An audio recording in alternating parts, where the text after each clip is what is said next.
বন্ধুরা, আবার চলে এলাম একটা নিউ ব্লগ নিয়ে। আজকে বাচ্চাগুলো আস্তে আস্তে একটু চিকেন খাবে বলছে, আজকে আলু টালু দিয়ে পাতলা ঝোল খাবে না, বলছে একটু অন্যরকমভাবে করো। আর কীভাবে করবো সেটাই ভাবছিলাম। তাই ভাবলাম না, বাড়িতে একটু কাজু বাদাম আছে, এটা দিয়ে বানিয়ে ফেলি। এখানে কাজু বাদাম আছে, বাড়িতে টমেটো আছে, পেঁয়াজ আছে, রসুন আছে, কাঁচা লঙ্কা দিয়েছে, আদা আছে। এটাকে দিয়ে পেস্ট করবো। আর এখানে চিকেনগুলো আছে, চিকেনগুলো আমি একটু ফ্রাই করে দেবো। ফ্রাই করে তারপরে রান্না করবো। আর এতটা খিদে পেয়ে গেছে, আমি এখানে একটা ব্রেড নিয়ে নিয়েছি আর রেসিপিতে পোস্ট করে নিয়েছি, ওটা এখন খাবো। বেলা অনেকটা হয়ে গেছে, এখন বাজে তোমার 12টার সময় এখন আমি সকালের খাবার খাচ্ছি। চলো রান্না করি, তারপরে এটাকে টেস্ট করে তারপরে আবার আসছি তোমার সাথে। ভেজে নিয়েছি, এটাকে একটু ঠান্ডা করে তারপরে পেস্ট করবো। আর এখানে মাংসগুলোকে এখন একটু ভেজে নেবো, ফ্রাই করে নেবো চিকেনগুলোকে। চলো চিকেনগুলো ফ্রাই করে নিই, একটু ফ্রাই করে নেবো, হালকা একটু ফ্রাই করে নেবো। চলো ফ্রাই করে তারপরে আবার তোমাদের সামনে আসছি। চলো হয়ে গেছে, লাস্ট এটা আসছি, এটা ভেজে তারপরে আবার তোমাদের সাথে আসছি কীভাবে আমি করছি। চলো এটা এখন পেস্ট করবো, তার মধ্যে একটা চিজ দিয়ে দেবো আমি। চলো সব একসাথে পেস্ট করে নিই। আর এখানে এতটা ফ্রাই হচ্ছে, এটা ফ্রাইটা হয়ে যাক, পুরো পেস্ট করে নিই। পেস্ট হয়ে গেছে দেখো। চলো এখন কীভাবে করছি তোমাদেরকে দেখে দিই। এখন ঘুম থেকে উঠলো, এখন খাচ্ছে চিজ দিয়ে, হ্যাঁ কার্টুন দেখছে। আমি রান্নাটা করছি, দিদি পূজা দিচ্ছে। চলো দিয়েছি তোমার হচ্ছে গোটা গরম মশলা, তেজপাতা দিয়েছি, সোমবারা।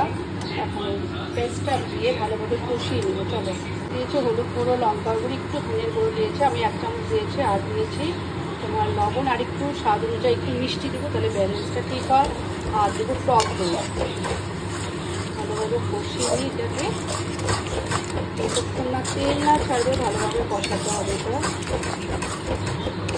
আর এত সুন্দর একটা গন্ধ বেরিয়েছে, কি বলবো। বাচ্চাদের মাঝে মাঝে এরকম করে দিলে কি বলো তো, ওরা খুশি হয়, একটা মানে ভালোও লাগে আমাদের, ওরা আনন্দ পায়। তাহলে এটা ভালোভাবে কষিয়ে নিয়ে তারপরে আসছি। তো তেল কতটা ছেড়ে দিয়েছে, তেল দেবো, টক দই দিয়ে দিলাম।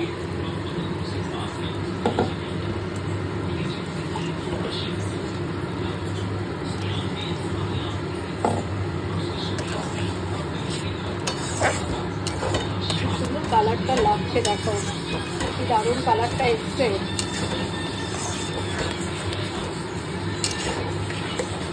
এরপরে আমি ভালোভাবে কষিয়ে তার চিকেনটা দিয়ে দেবো।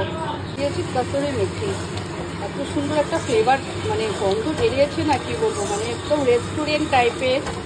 আর এর সাথে হচ্ছে জিরা রাইস, তোমরা পরোটা বলো, লুচি বলো, পোলাও বলো, সব কিছুর সাথে খেতে পারবে। রুটি পরোটা যার সাথে ইচ্ছা এইভাবে বানিয়ে খেও, দারুণ লাগে খেতে, দারুণ।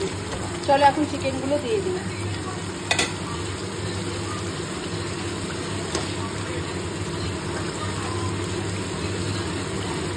চিকেনগুলো দিয়ে ভালোভাবে এখন কষিয়ে দিতে হবে।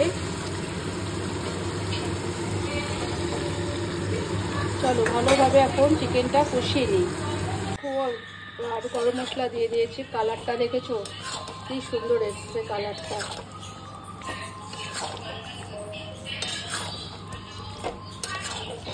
দারুণ এসছে কালারটা।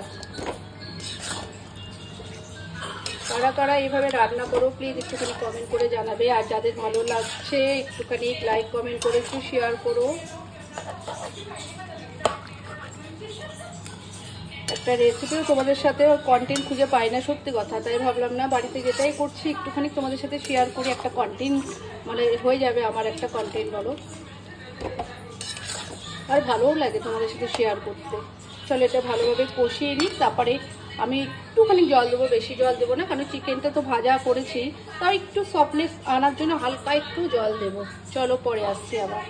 হয়ে গেছে আমার চিকেন কারি, কি বলবো, মানে তোমরা যেটা নাম দেবে সেটাই থাকবে এই নামটা। চিকেনের কি রেসিপি তোমরাই বলো।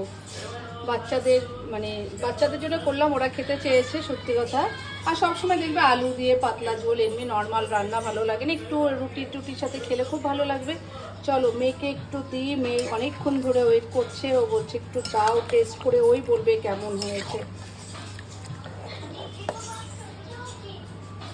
চলো ওকে দিই টেস্ট করুক, ওই খেয়ে বলবে কেমন হয়েছে। না ওতে একটু খেয়ে বলো। মাথা হাত দিয়ে আছো কেন? খাও, গরম আছে। একটুখানি ঝোলটা টেস্ট কর।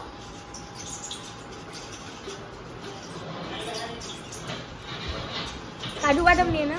হ্যাঁ, কাজু বাদাম, চিজ আছে, সব কিছু দিয়েছি। চলো ভালো হয়েছে বলো, একটুখানি বলো। মাথায় হাত দিয়ে দেয় ও, মাথায় হাত দিয়ে আছে কারণ ওর মাথা প্রচন্ড ব্যথা করছে আজকে। চশমাটা পরো। চলো রাখছি, ভিডিওটা ভালো লাগলে একটু লাইক শেয়ার একটু কমেন্ট করে। দেখো গায়ের গেঞ্জিতে ঝোল লেগে গেছে। ওঠো ওঠো বিটি, উঠে বসো। চলো টাটা বাই, সবাই ভালো থেকো, সুস্থ থেকো।